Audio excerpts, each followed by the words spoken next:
Halo, selamat sore semuanya. Ya, gimana Mas suaranya? Jelas ya, sip. Oh, kali ini kita akan mempelajari apa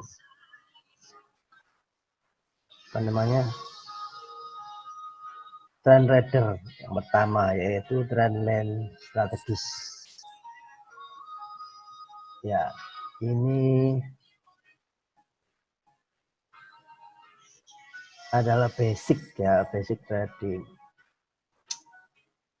Yakni cara mencari simple profit ya dari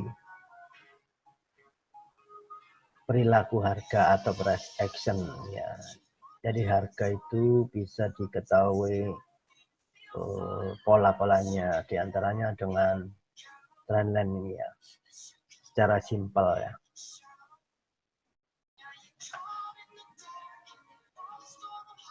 Ya, sesuatu yang mustahil jika ingin menjadi lebih baik tanpa belajar lebih banyak. Yuk, mari kita lihat. Nah, ini yang awal ya, yang minggu lalu kita bahas ya. Kita harus mempertajam intelektual kita. Ya. Karena kalau semakin besar emosional, maka kita itu terpacu psikologinya untuk trading secara ngawur. Ya, karena jangan berpikir trading itu hanya serba kebetulan dan keberuntungan saja. Semua ada polanya ya. Ada polanya itu. Kenapa? Karena setiap trader yang masuk pasar itu melihat pola. Sehingga itu merupakan perjanjian yang tidak tertulis. Perjanjian yang tidak tertulis yang akan dikerjakan secara bersama-sama oleh pasar ya.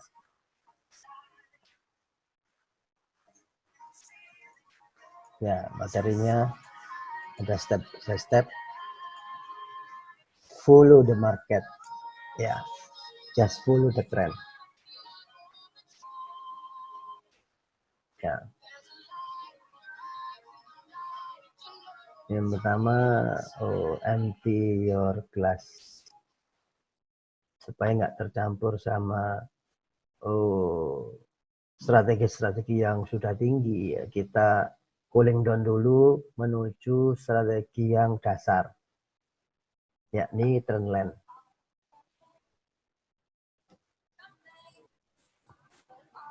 Nah, ini alasan teknikal ya.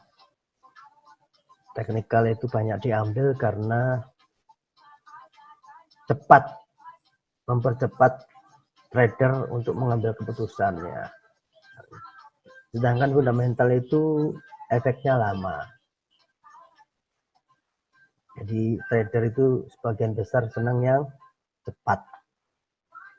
Cepat menghasilkan profit maksudnya. Nah, seperti ini ya. Ini kalau ya waktu lalu di Brexit itu sudah ada polanya ini, pola penurunan ya. Nah, kalau sudah pola penurunan ini menembus garis trendline yang atas ini, itu banyak trader yang mengambil kesempatan untuk melakukan posisi buy ya.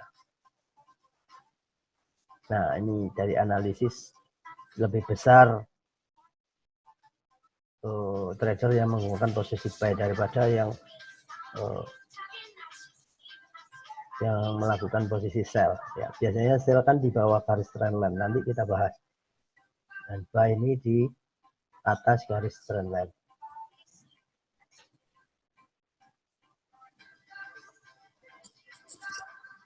Ya, sambil melihat dolarnya rebound.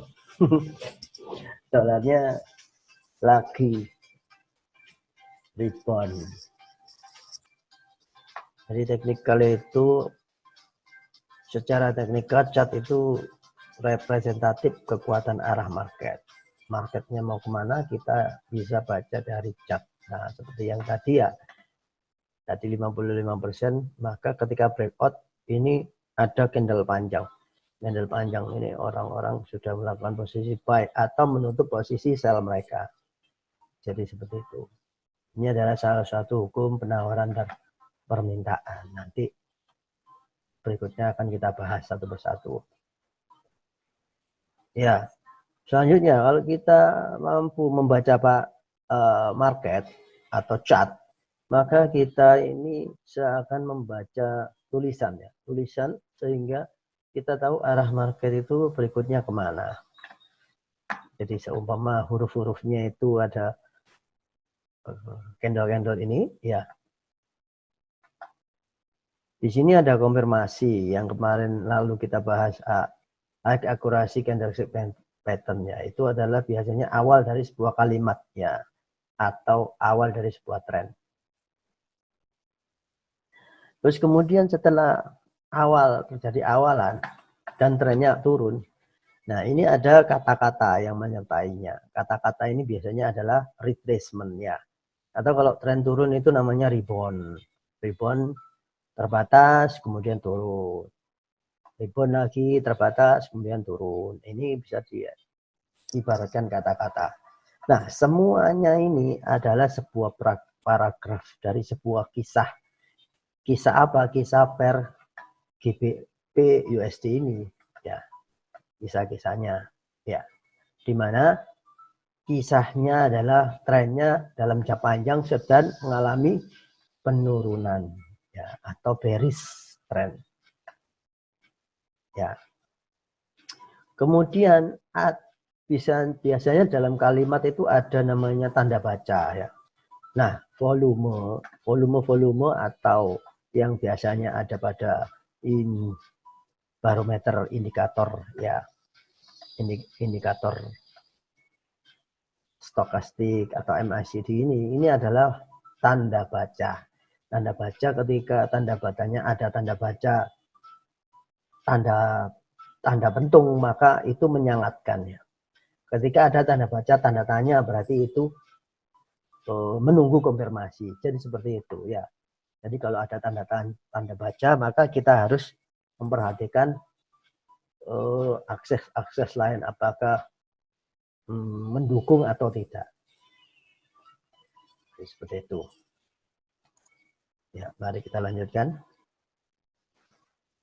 Ya, semua dasar strategi trading itu intinya adalah membaca bahwa harga itu mau turun apa mau naik, sehingga kita kalau mau turun kita bisa posisi sell, kalau mau naik kita bisa posisi buy ya.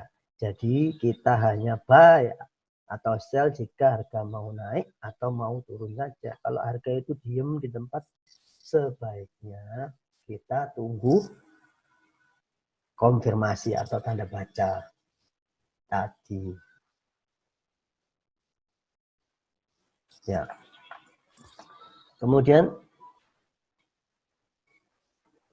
nah seperti ini ya, price action itu dulu itu tanpa indikator. Jadi kita bertrading itu jangan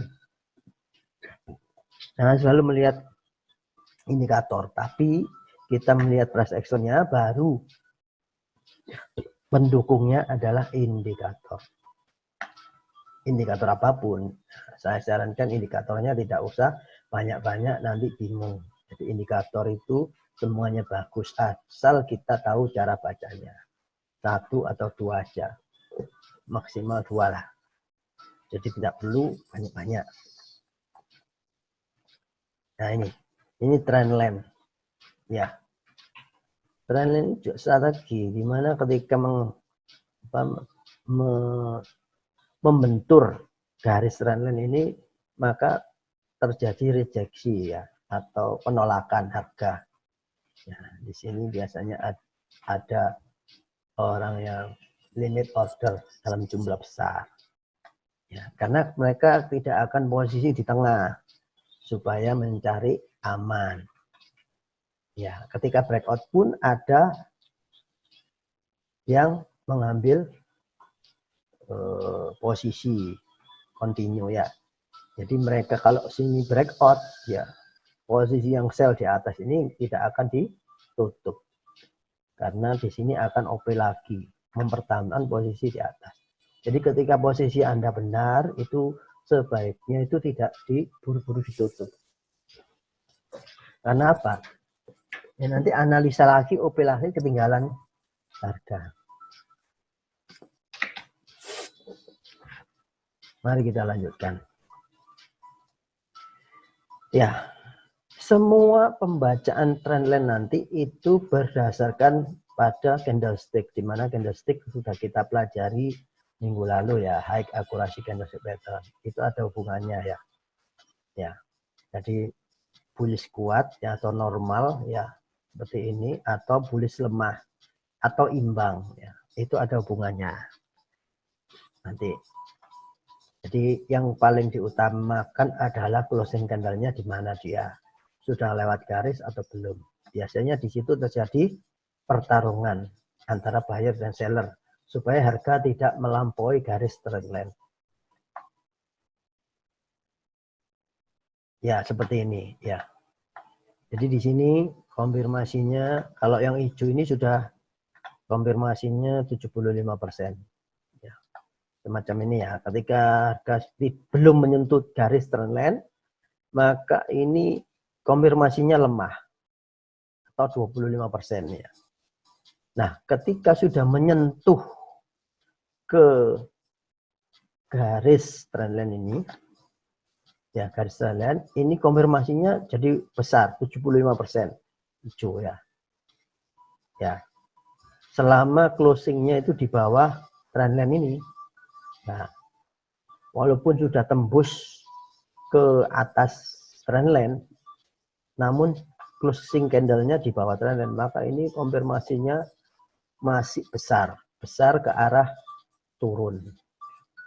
Nah, tapi ketika harga closing candle-nya di luar trendline, ya di atas, maka dia menjadi lemah. Karena apa? Nah, ini lemah. Ya. Kalau seperti ini yang badannya di tengah-tengah itu konfirmasinya masih 50%, ya kuning. Tapi kalau sudah di atas ini lemah.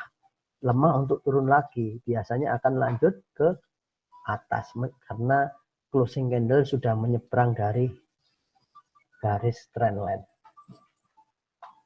Nah, kalau sudah di luar, kemudian harga kembali masuk ya ke dalam. Ini konfirmasinya bisa hijau. Lagi selama di dalam closing candle di dalam garis. Ya. Nah, pertanyaannya, ini yang sisi ini ya sama-sama bentuk buntut panjang ini. Ini bisa berbeda konfirmasi. Merah ini masih lemah 25% karena ini harga belum menyentuh garis trendline. Tapi kalau yang sudah hijau ini harga sudah kembali turun di bawah garis trendline, maka ini hijau. Jadi begitu. Candle yang sudah melewati garis trendline kembali lagi masuk ke dalam. Ini konfirmasinya lebih besar karena kembali masuk ke dalam trendline. Begitu juga sebaliknya yang bawah ini. Ini adalah kebalikannya. Oke, mari kita lanjut. Ya, jadi seperti ini.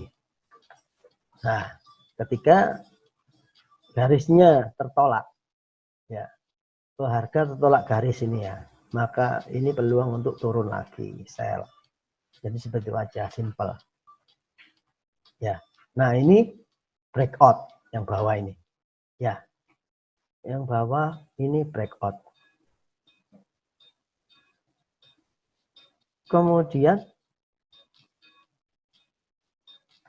harga masuk lagi ke dalam garis trendline, maka ini sudah kuat untuk kembali lagi ke atas. Jadi seperti itu. Ya, ini tertolak. Ya, ini tertolak untuk kembali ke atas. Jadi ini walaupun sudah breakout tapi harga masuk lagi, maka konfirmasinya jadi lebih kuat untuk naik lagi. Nah, begitu juga ketika harga sudah naik tembus ke sini ya. Ini kalau kita tarik garis pada 2 titik di bawah ini, maka terlihat selalu terjadi penolakan ya ke atas. Nah, ini di titik ini 1, 2, 3. Nah, di titik-titik ini biasanya orang sudah menyiapkan opsi buy-nya. Karena trennya sudah naik, jadi mereka buy-nya di dasarnya. Ini, garis trendline ini. Nah, ketika sudah berhenti harga, nah, maka ini ditarik garis mendata. Ini biasanya sideways. Sebelum kembali turun. Jadi seperti ini ya. Nah, ini 2 garis yang ditarik, ketika menembus maka harga naik ke atas. Ini juga ditarik garis, ketika menembus tarik ke atas. Ini garis, ketika menembus naik ke atas.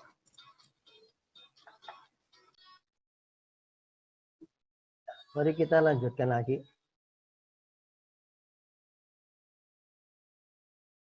Sambil mengawasi market. Ya, dolarnya menguat lagi. Nah, Anda boleh memberi tanda pada chart Anda asal tanda itu tidak terlalu banyak. Yang penting untuk warning saja atau untuk informasi untuk Anda sendiri ya. Tidak usah terlalu banyak. Kalau sudah tidak dipakai informasinya dihapus saja. Sehingga itu bisa menandai pergerakan-pergerakan atau titik-titik yang nah seperti ini terlalu banyak. Jadi nanti bingung. Boleh saja sih kalau untuk sendiri asal nggak bingung. Nah, tapi ambil yang simpel-simpel saja, yang sederhana.